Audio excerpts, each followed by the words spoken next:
This story is about kleptomania. That's a real mental disorder where people have a compulsive need to steal. It's very rare, but I did have an experience with somebody who actually does have this in real life, and it was very interesting. So I'll tell the story about that after I finish reading this one. All right, so am I the abomination for declining to invite a woman who has called herself a total klepto into my home? I joined a women's social club 6 months ago because I've been struggling to make friends after relocating to a new-to-me city. It took me a while to warm up to the group and connect with people I actually had anything in common with. I had to wade through a lot of Botox parties and boozy brunches to find things I was interested in, but I did, and I started coming to group events fairly often. I hang out most with women who like to read, do crafty things, bake, skywatch, etc. Among these is one woman, I'll call her Andrea, who has made several comments about how she's a, quote, total klepto. I think that she makes these comments to seem cool to the other people in the group. I reached out to some of the women I see regularly at these events and invited them to come over to my place to watch a TV show we'd been talking about and to do some crafty stuff. They were excited and agreed to come. Unfortunately, Andrea found out. I assumed someone asked if she was going and reached out to me to see if she was invited. I considered this for a bit and then told her no, as I only had so much room at home. She didn't believe me and asked for the real reason, saying, I thought we got along, which, yes, it was true.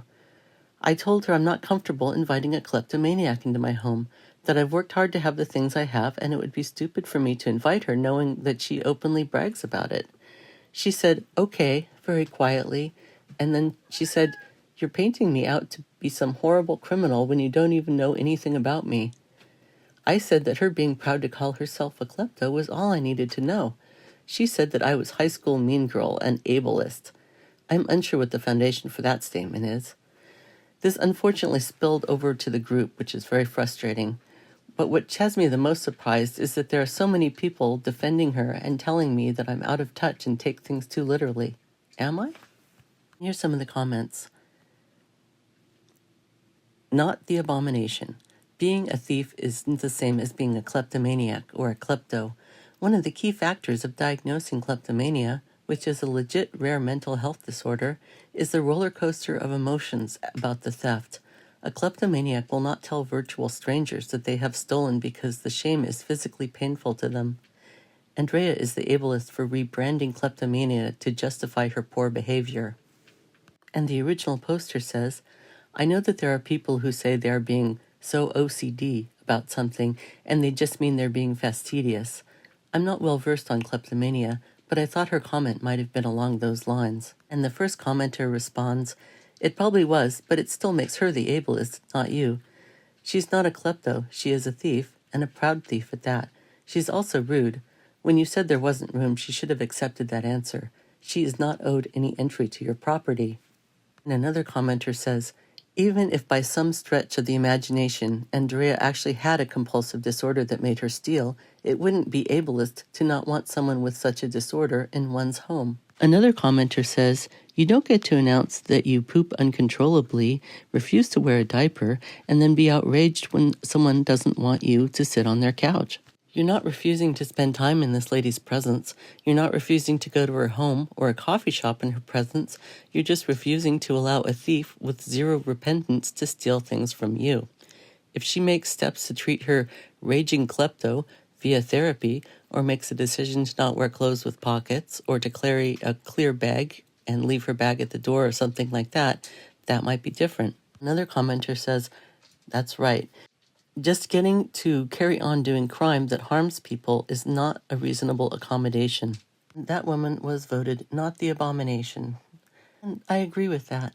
I kind of wonder if the woman who bragged about being a klepto was doing that to excuse herself if she did steal something. Maybe she just did it to seem cool or edgy and get attention. Who knows? At any rate, I would not feel comfortable with that woman in my home. The experience I had with the kleptomaniac was unusual. She was my doctor, and she never stole anything from me. That she was a great doctor. She took a lot of time to explain procedures and exactly what she was doing and the benefits and disadvantages of each type of procedure. And I found her really helpful, and I was really sad when I found out that she was no longer a doctor. Kleptomania was not the only reason, but it definitely was a reason. I remember reading in the newspaper about how she'd been shopping in this dress store with her daughter, and she took a whole rack of dresses, like the same dress in different sizes, and ran out to her car, threw the dresses in the trunk, and drove away, leaving her daughter in the store. I felt so bad for that daughter, and for her too, because that must be awful. She also prescribed drugs to some of her relatives, which they thought was irregular, so that was part of it. It was very sad because I had had a couple of really not that great doctors before her, and I was so happy to have found someone who was such a thoughtful doctor who would explain things so well, and to find out that, she had so many problems that kept her from doing that.